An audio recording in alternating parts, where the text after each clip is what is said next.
Howdy. Hello. Okay. It's that kind of day, isn't it? Kind of feels like that. Welcome to A Course in Miracles. You know, sometimes when I'm studying the Course in Miracles, I get back to the point, okay, let's go back to basics. Let me also remember some of the basic stuff, like what is it about, what is it saying, what is its purpose, and then get back to what I was already working on, which we've been working on the last few weeks, is that if you're going to be a conscious being, how do you spend your day? If you're going to be a being that's tapped into the truth, tapped into the love, how do you spend your day? And then we've been on that for several weeks, and I want to finish that up today. Before I do that, though, I want to go through the introduction of the course, which is about a paragraph. And for me, it's right at the introduction of the text. And one of the things a lot of times when people study the Course in Miracles, they first hear the word miracle, they go back to the old biblical definitions of what they think miracles are, which is, you know, walking on water, walking on water and having those physical miracles. But the Course in Miracles, when it talks about miracles, it's talking about a correct perception. The correct way of interpreting things, how to see things in such a way that you don't lose your peace.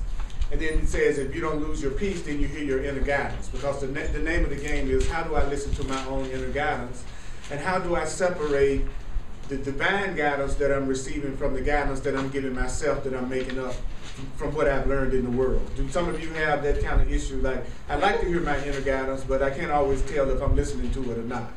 So the Course in Miracles has its own definitions of most of the terms in the book. So even though you may be hearing Christian terminology, the Course in Miracles is really describing universal spiritual themes.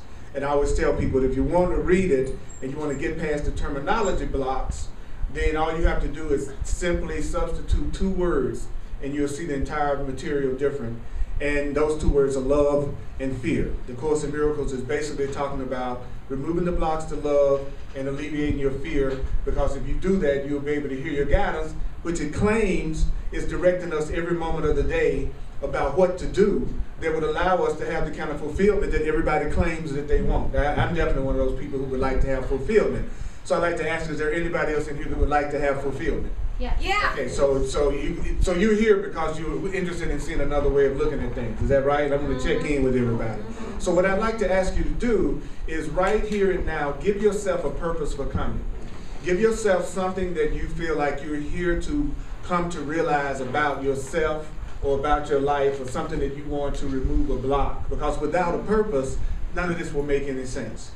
Because I'm going to be going more and more and more into like, okay, what is it saying? How do I do it? And how can I start doing it right now? So the Course in Miracles says that there are only certain guidelines that are necessary for the class and necessary for studying the course. So I'm going to give you the guidelines for the class. Number one, you do not have to believe the ideas. You do not have to accept the ideas. Some of the ideas are going to be hard to believe. Some of the ideas are going to be hard to believe. Did I say some of the ideas are going to be hard to believe? So you might do what? Say, that's hard to believe. Okay, that might just come out of you. Some of the stuff that you hear the Course in Miracles says may be quite startling, but you're not being asked to judge or analyze the ideas necessarily at all. The Course says all we're being asked to do is to apply the ideas, and if we use the ideas, it says that the ideas will show us that they are true. So the Course in Miracles, first and foremost, is about correcting your perception of everything that's happening in your life right now. And then it defines perception as interpretation.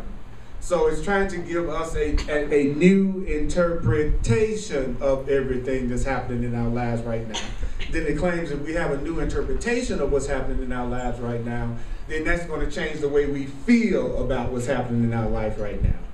You know, if everything that was going on in your life right now, if you really believed it really was for your own best interest, and you really believed that relationship that ended, that was the best thing that could have happened to you, or that job that ended was the best thing that could have happened to you, or anything that you're making yourself feel any form of conflict or fear about, and somehow or other you really believe that, you know, I don't understand how, but that was really to my advantage that happened, would you feel more peaceful or more depressed? More peaceful. You feel more peaceful. So what did you do? All you did was change the way you were interpreting what happened. And and then you immediately feel better. Well, the Course in Miracles is saying that's exactly the way peace happens. It happens from changing your interpretation of what's going on. And if you change your interpretation, then you feel more peace. And then if you feel more peace, it teaches then you can hear your own divine guidance, which it calls the Holy Spirit within you, telling you what to do because you're no longer in conflict. And it says when you're in conflict, you can't hear an answer because you're in conflict. So the purpose of conflict is actually to punish oneself, because if I'm in conflict, it don't feel good. So a lot of times it says conflict, people don't realize that being in conflict is actually, it says that's an answer that the person has decided on, a way that the person has decided to deal with the issue is to be in conflict. I don't know about you, but it used to be when things would come up for me that were upsetting to me, I would think the answer was just to feel bad. That somehow feeling bad was somehow the answer. So when something didn't go the way I liked it, I just feel bad about it. Anybody familiar with feeling bad about it? Okay, then it's somehow like feeling bad about it was somehow an effective way of dealing with it. And I even thought if I felt bad, really, really bad, that was going to really, really make a big difference. So the worse I felt, then I thought somehow that was serving a useful purpose. So the Course in Miracles says that when a person is in conflict, they really don't want an answer that resolves the conflict. And it says so many interesting things in the book that's so opposite to the way that I program myself to think. Most people would tell you they're in conflict and they really want an answer. But if you all would be honest and think about it, when your friends and relatives are in conflict, really in conflict, and you try to help them, is that not when you usually get the most resistance of all? Isn't that usually when every answer and every solution and every bit of help you try to give them, they say yes but, or they'll come up with a reason why what you're saying could not work or couldn't be true. Is this true? Y'all with me on that? Okay, so why is it that here's a person in conflict and they're claiming they're in pain and you're offering a way to get out of the pain and they're fighting you every inch of the way if they really want to be out of the conflict? And the Course is saying, no, they don't want to be out of the conflict. They've already decided that being in conflict is the answer to how to deal with the situation. And I went, so that's what I mean when I said the Course in Miracles says some things that may seem a little startling. Because when I'm upset, I think I really don't want to be upset. But really that's a bunch of crap. The truth is, there's a part of me that really wants to be upset and wants to feel bad right now for whatever reason. And so I'm not open to an answer that will get me out of that situation until I decide to have peace again. So that's why the Course in Miracles says, well, if you want to learn something new, if you want to move into a new level of consciousness, there's an attitude you need to have to move from the old way of looking at things to the new way of looking at things. And it says this is how you do it quickly. Don't tell yourself at the beginning you have to believe what you're hearing. Don't tell yourself at the beginning you need to accept what you're hearing. Don't even tell yourself that you need to welcome what you're hearing. Because if you tell yourself you need to believe it, but it's brand new and it's totally opposite to what you already believe, then you're going to spend more time in resistance than you will in allowing yourself to just hear what's being said. So the first step is allowing myself to hear the new point of view. And it's easier for me to hear a new point of view if I feel like nobody's trying to convert me, or I have to believe it, or I have to accept it. It kind of relaxes me. Did you find that was true when I said you don't have to believe the ideas, you don't have to, immediately you go, oh, okay, it's not another dude that's trying to convince me or convert me. And it's really funny because there'd be no reason for me to do that, because I'm teaching what I need to learn, and then I'm hoping what I'm sharing will be helpful to other people. But first and foremost, I'm the one who wants to change as a result of listening to this. So I'm not trying to convert you. I'm trying to convert me. I'm trying to convert me from the old way of looking at things to the new way of looking at things. I find, being a control freak, that if I really want to get that energy off, it's easier to get it off on me. It's a radical concept. So now the person that I'm trying to control is me. And I found out I cooperate more with my control freak tendencies than other people when I try to control them. You might want to try it.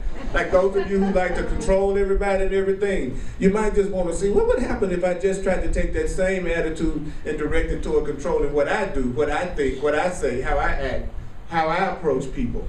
So the Course in Miracles says at the very introduction, I'm going to go through the paragraph right quick. And you're looking for one thought. You're not trying to remember everything I say. You're looking for, why did Spirit, why did the universe send me here today? The Course in Miracles teaches that everybody that comes to my class are sent. That's why for anybody that's been coming for a while, they know that you never know who's going to show up at the Course in Miracles class. You know, you never know. It's like I gave that up years ago, because I realized that people are being sent. And if someone's being sent, then you might have 5 people sent this week, you might have 100 people sent the next week, you might have 30 people sent the next week. So I had to let go of that ego part of me that felt like, as a teacher, that meant that if you were doing it good every week, you would have more and more and more and more people showing up, and then you get into a larger and larger and larger place, because all that's old school thinking. If you're really paying attention to what the truth is saying, Spirit is sending people that has nothing to do with me ultimately, which is not, my ego don't like that, but it's the truth. Okay, so this is the introduction to the Course. It's one paragraph, you might be on it, and it's a powerful paragraph. So just let yourself hear it, and then I'll explain it right quick.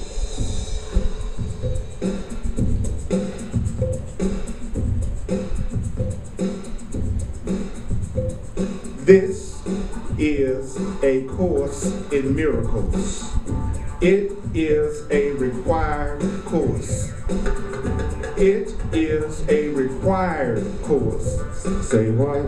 It is a required course.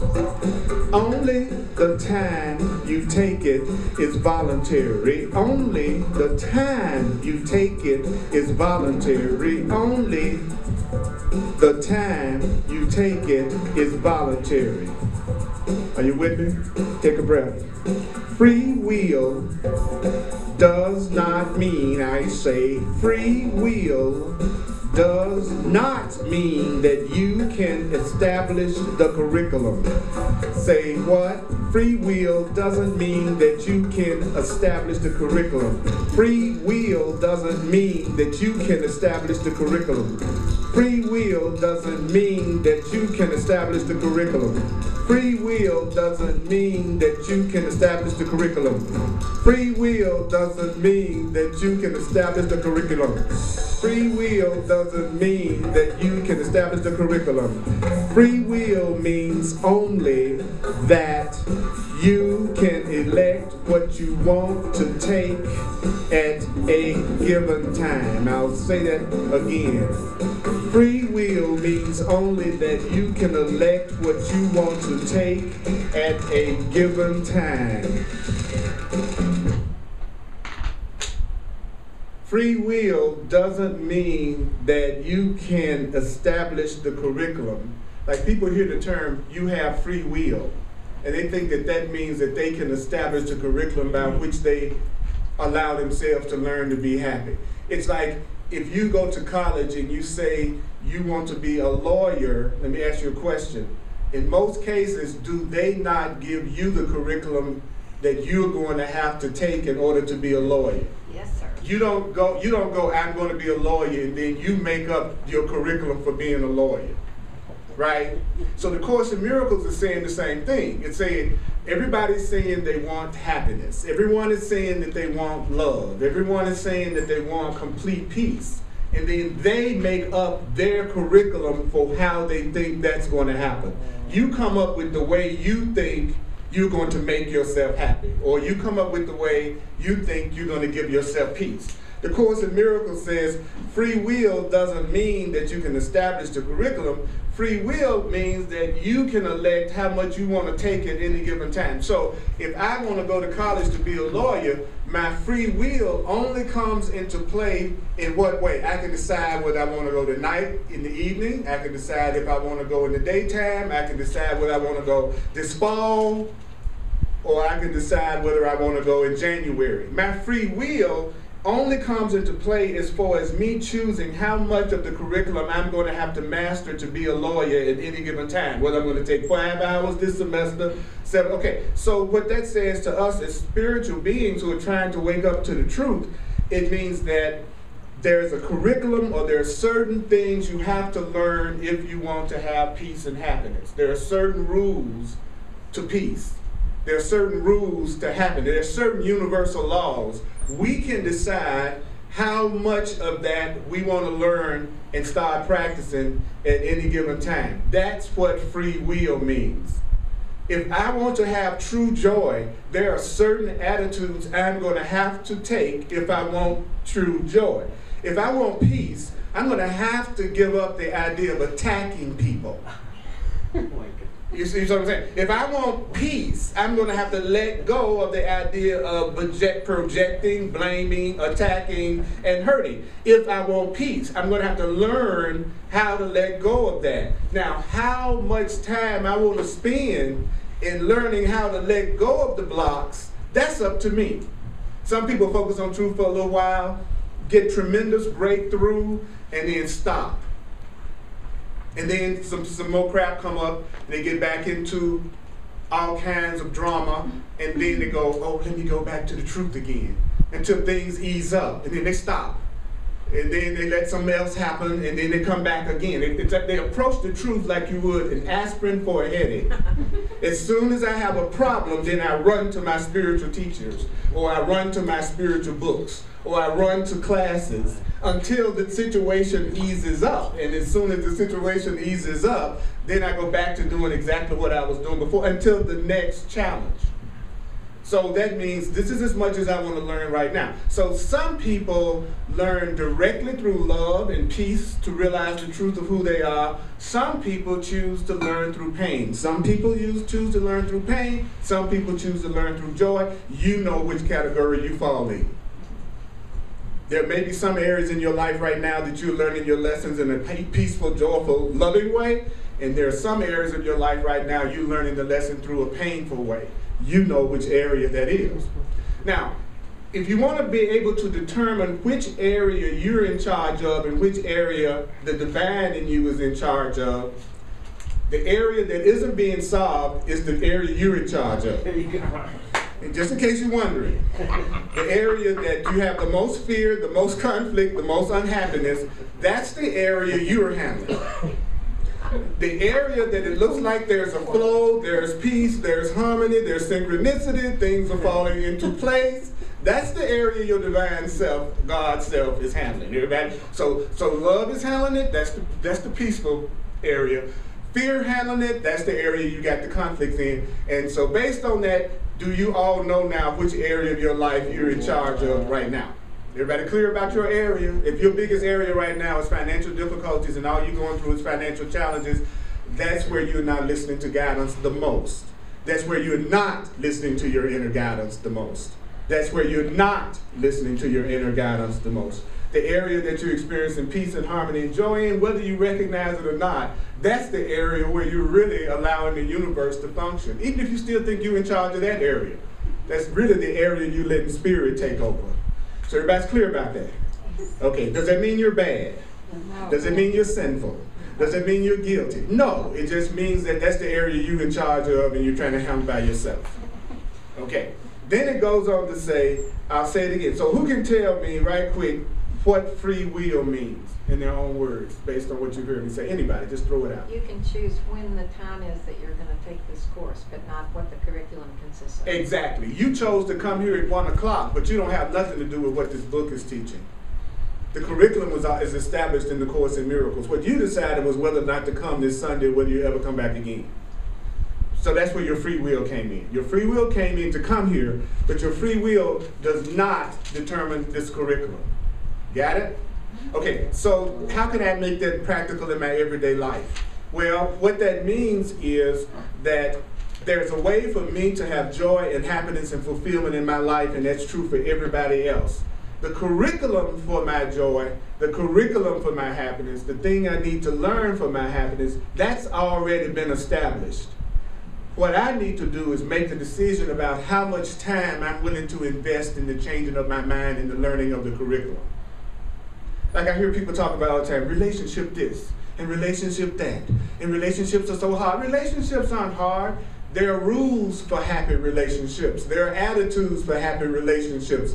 There are ways that you approach a person if you want to have a peaceful relationship with it. Are you willing to take the time to learn what those attitudes are? What's making it difficult is that there are two people in the relationship that are both insistent on scripting, bargaining, guilt-tripping each other, attacking each other when we don't act out the other one's script. You usually got somebody in the relationship that is not on point as far as what the purpose of the relationship is and how you're going to go about having the peace in the relationship. And that's why you're having problem in the relationship. It's not complicated. Then the person goes, well, how do I have a happy relationship? I need to learn what the attitudes a person would have if they wanted to have a peaceful relationship. And those are already everywhere. There's a gazillion books on it. There's a gazillion movies on it. Anything that anybody wants to know is already available because we're on such a high level of consciousness as spiritual beings, we created something called the internet and libraries and books. You know, you can go online and you'll see 1,000 easy lessons on how to have healed, positive relationships. Now, are you willing to get out of your desire to be right and have it your way enough to say, I'm going to elect right now to learn a new way of looking at relationships so that I can let go of the blocks that keep me from having really satisfying relationships?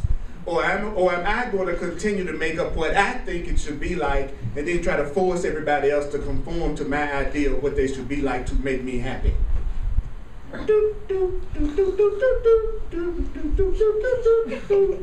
Which one are you going to do? Well, if you're miserable, you're in charge. If you're happy, you're opening yourself up to a higher way of looking at it because it's not complicated.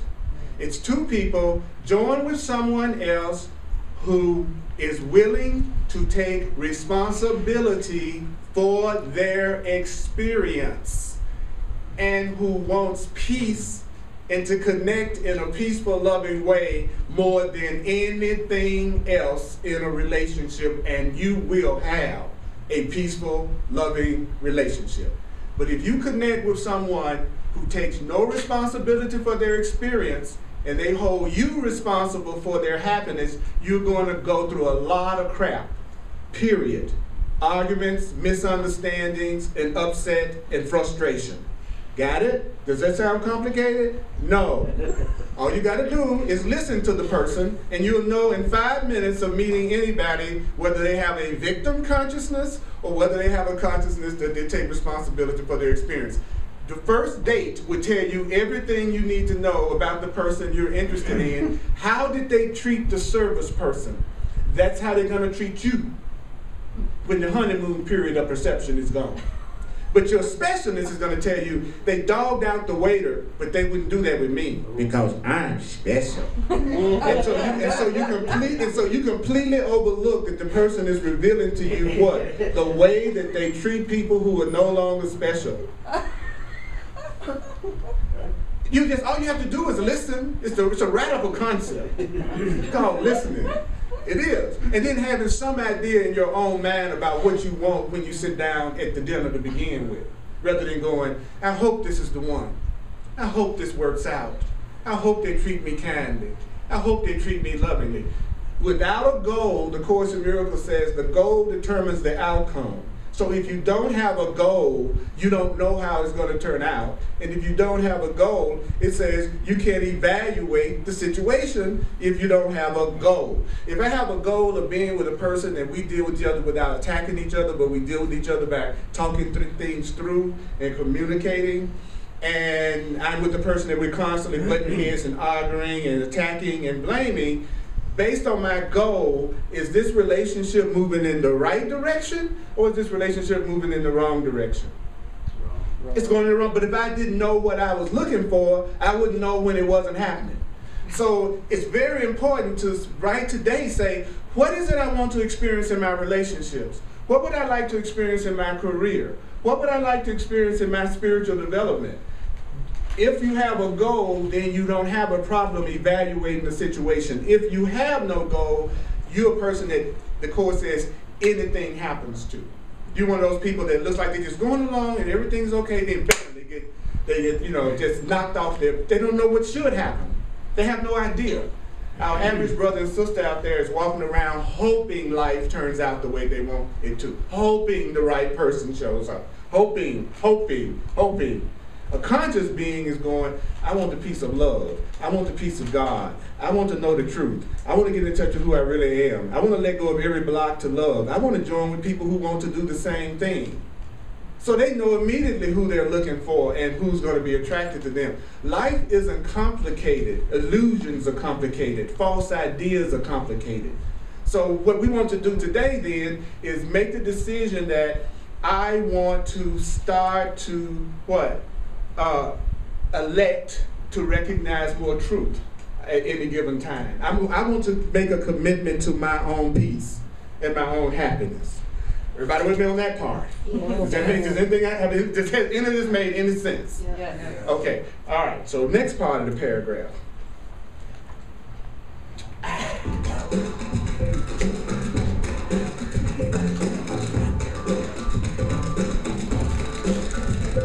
The course does not aim at teaching the meaning of love. What you said, Earl? The course does not aim at teaching the meaning of love. For that, the meaning of love is beyond what can be taught. The meaning of love. The meaning of love is beyond what can be taught. The meaning of love is beyond what can be taught. The Course in Miracles does aim, however, at removing the blocks to the awareness of love's presence. So what is the purpose of the Course? To remove the blocks to the awareness of love's presence, which is your natural inheritance. Love is your natural inheritance. Love is my natural inheritance. Somebody say that. Love is my natural inheritance. What? Love is my natural inheritance. The opposite of love is fear. So did that say that fear was in love? That you could be in love and then have fear? No. Check it out. It said love is the opposite of fear. So that means real love contains no fear. Real love contains no fear. Real love contains no fear. So there's no such thing as saying that I love you and I fear you at the same time. There's no such thing as saying I love you but I got all this fear around you. I really love you but I feel so much. Of course, in Miracles says, nah, you either feel love or fear.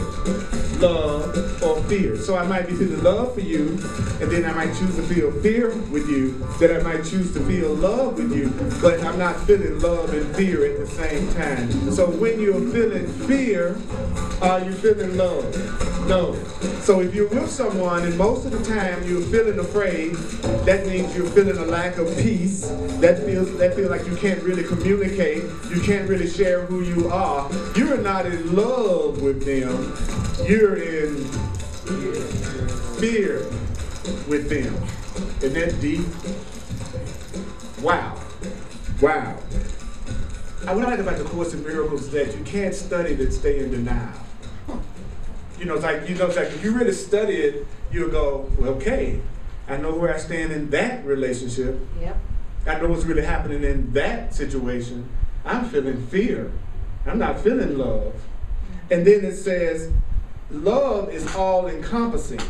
Love is all encompassing, so love has no opposite. So this course can therefore be summed up very simply in this way. Nothing real can be threatened. Nothing unreal exists. Herein lies the peace of God. So if it's real, It can't be threatened. If I have a real connection with you, no one else can threaten that. So I don't have to be jealous. I don't have to be afraid. If it's real, nobody can threaten it anyway. So if I'm jealous and insecure and hide behind the bushes outside their house, Snooping around their closet. going through their email, looking at it on their cell phone, it's a chance that's not love. I know there's a slight possibility there's some fear coming down in that situation. So when I studied the course, what I didn't like about it when I first got into it is that it made me understand that I didn't know what love was, that I really wasn't giving love. I didn't really know how to listen to my inner guidance. I didn't even know what inner guidance was. And then most of all, it taught me I didn't believe in God. I thought I did. Somebody was asking me if I believed in a higher power. I would say, oh yeah, sure I do. But then the Course in Miracles says, well, if that's true, what are you afraid of?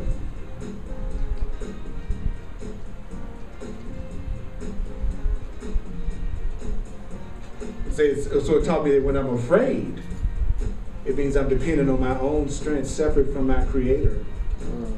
And so instead of beating myself up, all I need to do is say, well, I elect right now to learn a new way of looking at things that would allow me to let go of these fears and these blocks that keep me from knowing the truth of who I really am. Love is already in me. God is already in me. The power is already in me. The truth is already in me. There's just something blocking it.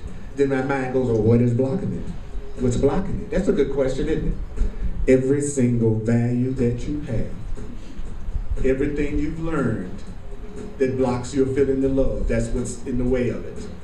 So the purpose of the course is to teach you the difference between love and fear, what's real and what's not, how to get rid of everything that keeps you from recognizing the truth of who you really are, because when you do, then the truth in you will take over in your life, and you will start to see what you call miracles of love and joy and peace and synchronicity happening in your life that will blow your mind.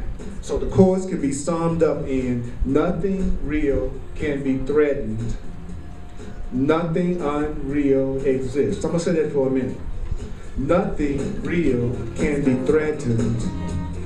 Nothing unreal exists. Let yourself hear that. Nothing real can be threatened. Nothing real, unreal exists. Now, the reason why I use rhythm, the reason why I use music, some of you all know, because you remember things more when there's some kind of feeling and some kind of beat and some kind of way to make a memory in your body. Just doing it purely intellectually doesn't get it. And so a lot of people, they think the truth is all about from the neck up. If I can just intellectually figure this out. But I want to make a memory in my body, and all your memories are stored in your body. And if you allow yourself to feel and put a little juice and put a little funk or whatever you do to make yourself remember something, you'll go, nothing real can be threatened. Nothing unreal exists. Nothing real can be threatened. Say what? Nothing unreal exists. What? Nothing real can be threatened. Ow! And nothing unreal exists. I say nothing real can be threatened, and nothing unreal exists. Now, there's some Course in Miracles lessons I'm going to say to allow me to remember some of this. Next time you're upset, tell yourself, I am never upset for the reason I think. I am never upset for the reason I think. I am never upset for the reason I think. I am never upset for the reason I think. I am never upset for the reason I think. I am never upset for the reason I think. And then you breathe. When you're getting upset and you feel it yourself, feel that temptation to attack, when you become more conscious, the first thing you're going to do is, I want to kick some ass around here. What do I need to do? I need to take a breath. I'm feeling upset about this. Before I say anything, I need to take a breath. And herein lies the peace of God. Yay. That's one paragraph of the course. So today we're going to finish up the section we've been working on, if no matter what. I'm going to finish this today. Are you allowed questions today? You allow. I love questions anytime, because what a person usually asks is what many people are thinking but not asking. I can answer anything you ask me from the course in less than 3 minutes. But I can't hang around until you accept it. That's the part that takes the long time. Okay, I can tell you what it says, but I can't convince you of the truth of it. Everybody cool about that? Yeah. So then when I say like, I love you and I need you, that's not really love, right? Well, it depends on what you need them for. Need is not a bad word. It's what do you mean by need? Is your need a need that has to do with seeing them as a way of completing yourself? Then that need is a need that limits you. But if you say I need you, and you're saying it in the sense that I want to use this relationship with you as another opportunity for me to remember the truth about myself and remember that love is real, then that's a cool need. Okay? It's okay to have cool needs. In the New Age, New Thought circles, there are certain words that people trip out on, like need. You know you think you need some things. There's nothing wrong with having a need as long as it's met. And so the course teaches, the course teaches that spirit will continue to meet your needs until you recognize you don't have any. I like that arrangement. Keep feeding me until I realize I'm an unlimited spiritual being that ultimately doesn't even need food. But until then, dump me by Brothers Barbecue. Or, in case you're vegetarian, Brothers Tofu. Whatever your particular thing is, you know. So you hear what I'm saying, Chris? Yes. It's how you feel about. See, what people don't get is that feeling is the right use of judgment. That if you pay attention to what you feel more than what you tell yourself, you'll be more honest about what's going on inside of you. Because you can talk yourself into anything, but if you really pay attention to your feelings won't lie to you about what you believe. Now, that doesn't mean your feelings are always accurate, but they're always accurate about what you believe in that moment. Your feelings are never lying to you about what you... If I'm angry, my feelings are not lying to me. In that moment, I am telling myself something that's giving me a lack of peace. So when most people say, I love you, that what they really mean is, you are special to me.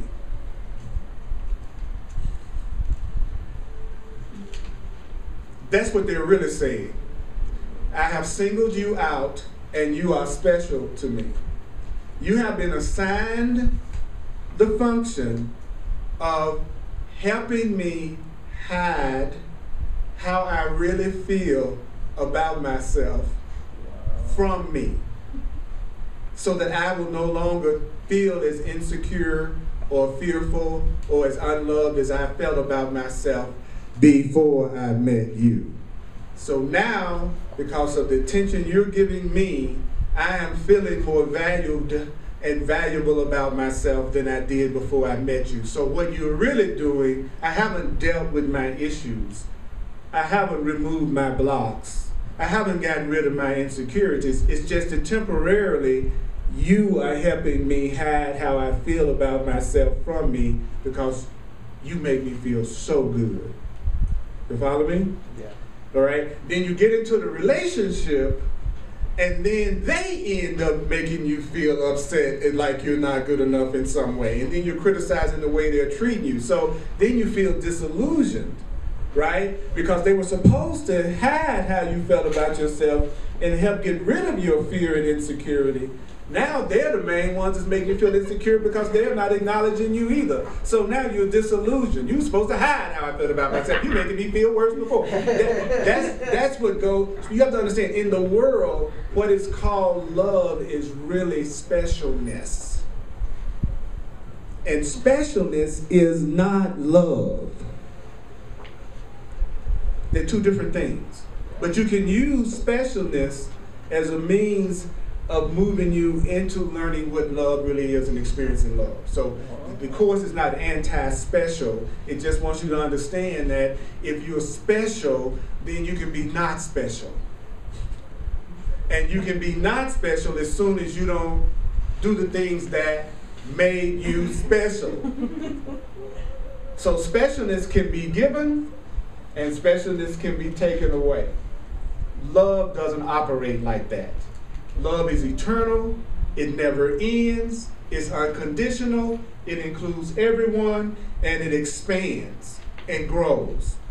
Specialness is exclusive, it singles out, it judges, it has scripts and expectations and bargains and demands, and if you do those things and you do them right, I love you.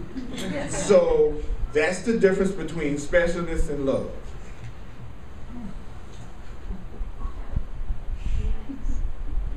The people who have hurt myself through the most in my life have been the people who were the most special to me. The people who I disappointed myself through the most have been the ones who said I was the most special to them, and I told them they were the most special to me. I don't know if that's been true for you all, but that's definitely been true for me. I can count the number of times strangers have ever hurt me, even though we're always looking out for strangers. Everybody's gonna look out for a stranger, right? But if you were to be honest, in your whole life, who have you experienced the most pain through? Strangers or special people? Who?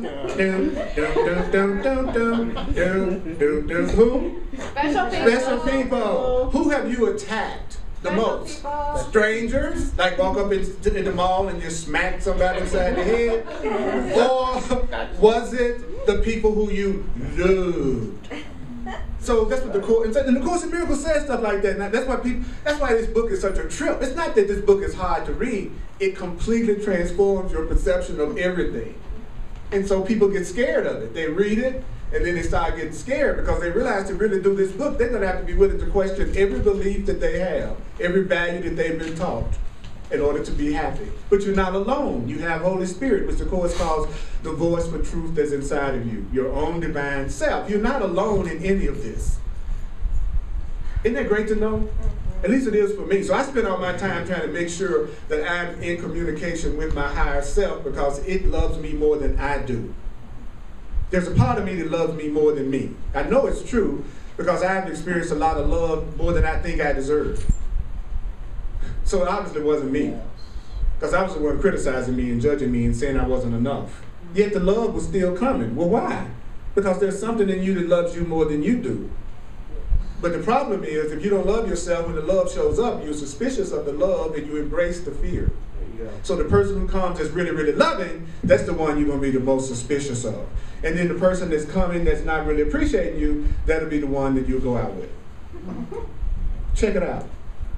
Really loving people make people feel suspicious. I think you're the most beautiful being I've ever seen before. You only deserve happiness. I'm in your life only to bring you happiness. I only want your good. I don't want to limit you at all. How can I support your happiness? You be going, oh Lord, have mercy. That dude is running down some Mac that I haven't heard, you know what I'm saying?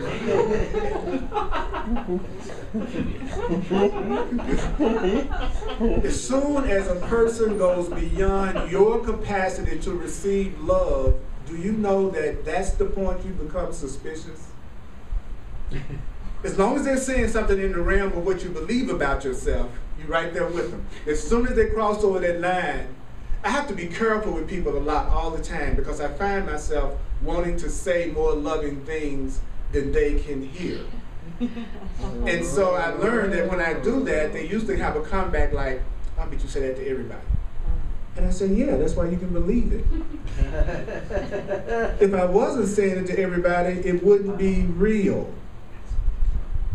And the ego goes, what? Yeah, if it's real, it's something that's available to everybody. So love means appreciation. The Course says love means appreciation. So yes, why shouldn't I appreciate everyone? But I want you to appreciate me the most. I want to be that special one. I want all the appreciation that nobody else gets. Because we can't be with everybody, it's not physically possible. There will be some relationships that will be held out to you, that you'll be given a chosen learning partner to learn how to love through.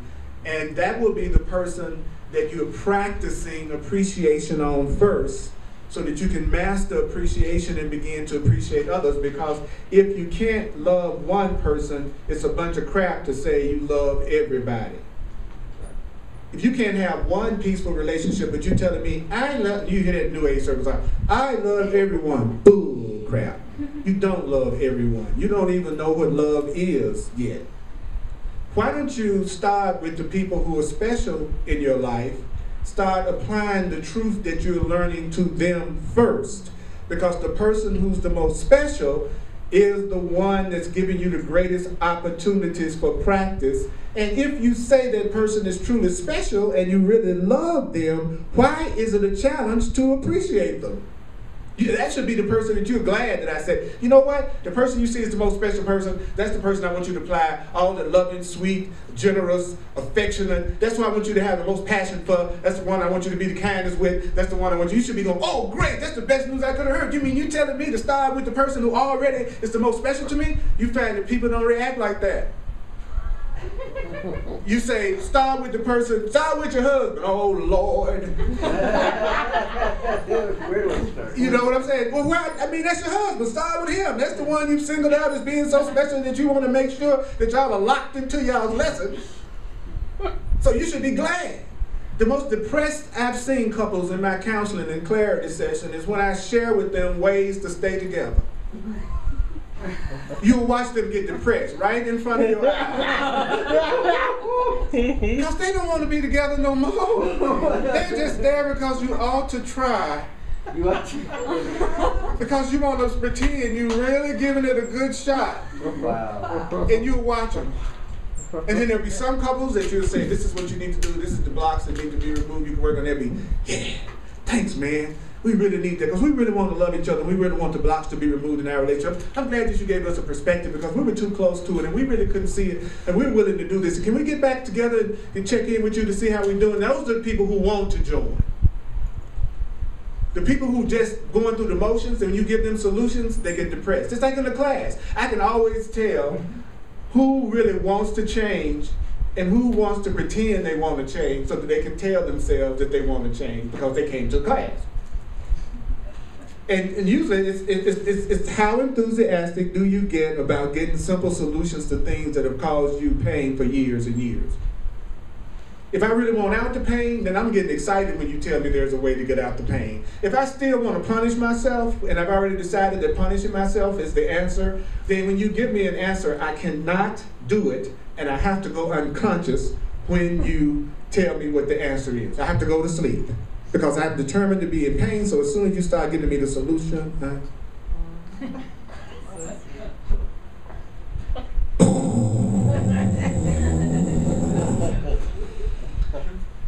but as soon as I said, let me tell you about this incredible sexual experience I had last night, everybody's alert. If I would say y'all had this wild orgy last night, wouldn't be a person sleeping in the house. I wouldn't have to worry about it. Everybody. There's a way that all your pain can be alleviated for the rest of your.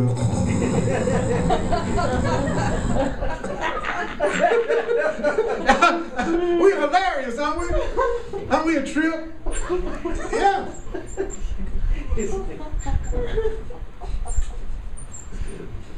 All right. I'm not going to finish this thing.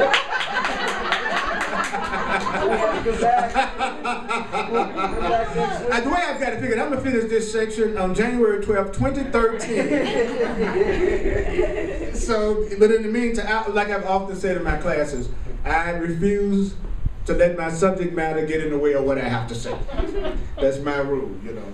Because spirit is in control. I'll have my plan and the spirit will have its plan. It's really funny. And then in the end, what's said is what needs to be said, as well as what everybody's asking for.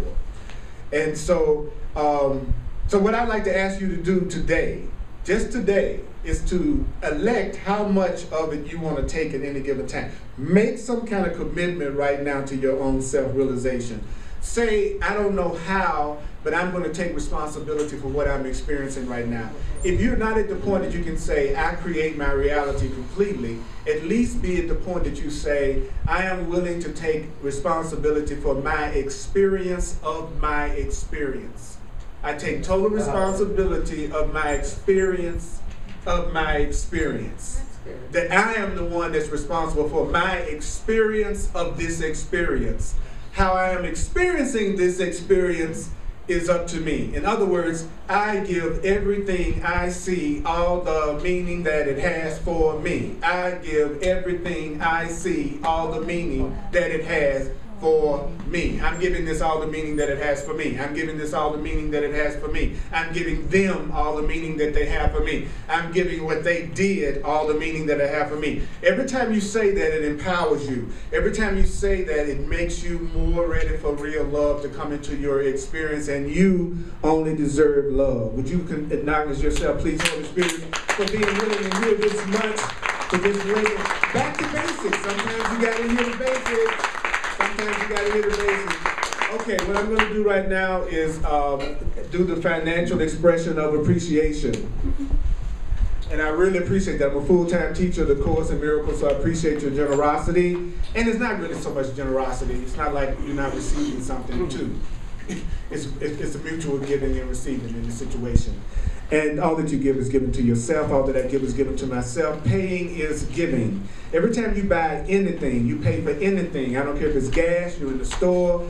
Take a second to say, paying is giving, paying is giving, paying is giving, paying is giving, paying is giving. Add up your overhead for the entire month. Whatever that turns out to be, say, I am giving this much every month. I am giving away this much money every month. I am sharing it. Paying equals I'm giving something and I'm not receiving something equally valuable in return. People feel like paying is a sacrifice. But if you were to look at it as giving, the Course in Miracles teaches that the law of giving and receiving would kick in for you. Because when you give, you receive. So don't look at it anymore as if you're paying bills. You are giving and you are sharing. Paying is giving. Paying is giving. You want to look at it like I am giving, because your reality reflects your consciousness. And if you truly believe you're giving, you'll also allow yourself to receive.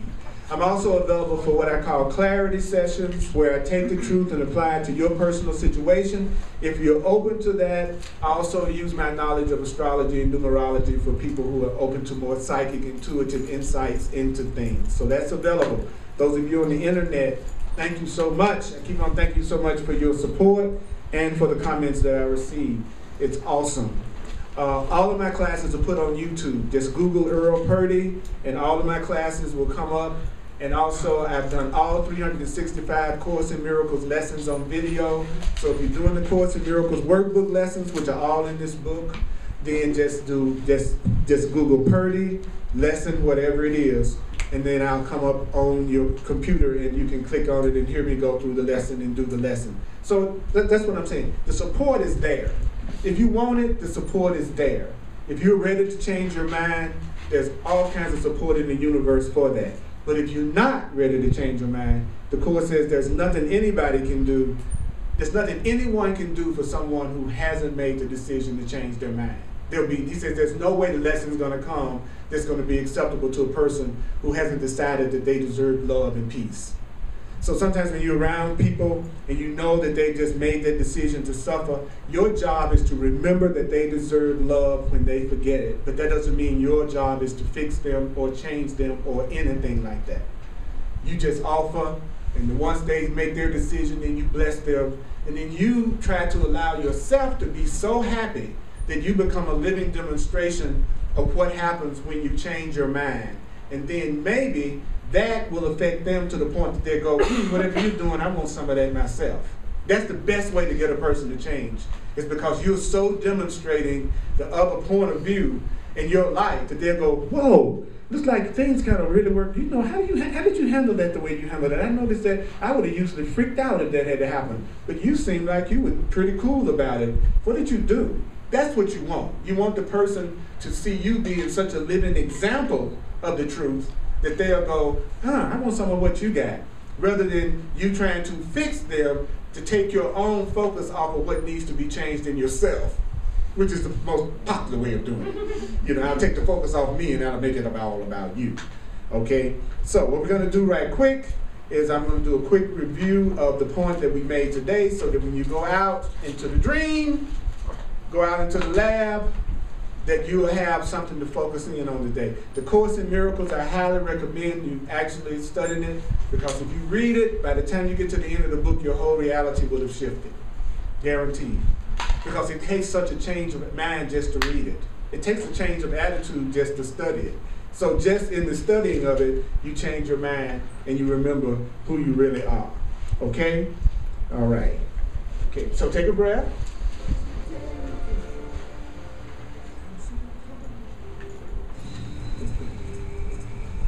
So this is a Course in Miracles. It's a required course. It's a course in right interpretation. It's a course in right perception. It's a course in correct perception. It's a required course. Only the time you take it is voluntary. Free will doesn't mean that you can establish the curriculum. Free will means only that you can elect what you want to take at a given time. Tell yourself right now, I am entitled to miracles. I am entitled to miracles. I am entitled to miracles. I am entitled to miracles. I am entitled to miracles. I am entitled to miracles. I am entitled to miracles. I am entitled to miracles. Now the Course doesn't aim at teaching the meaning of love, the meaning of love. The Course doesn't aim at teaching the meaning of love, the meaning of love, because the meaning of love is beyond what can be taught. The Course in Miracles does aim, however, at removing the blocks to the awareness of love's presence. So right now, tell yourself silently, I am willing to have the blocks removed. I am willing to have the blocks removed. I am willing to have my blocks removed. I am willing to have my blocks removed. I am willing to have my blocks removed. I am willing to have my blocks removed. I am willing to have my blocks to love removed. I am willing to have my blocks to love removed. I am willing to have my blocks to love removed. I am willing to have my blocks to love removed. Love is my natural inheritance. You deserve love. Love is my natural inheritance. You deserve love. Love is my natural inheritance. I deserve love. Love is my natural inheritance. The opposite of love is fear. And fear is a call for love. The opposite of love is fear, and fear is a call for love.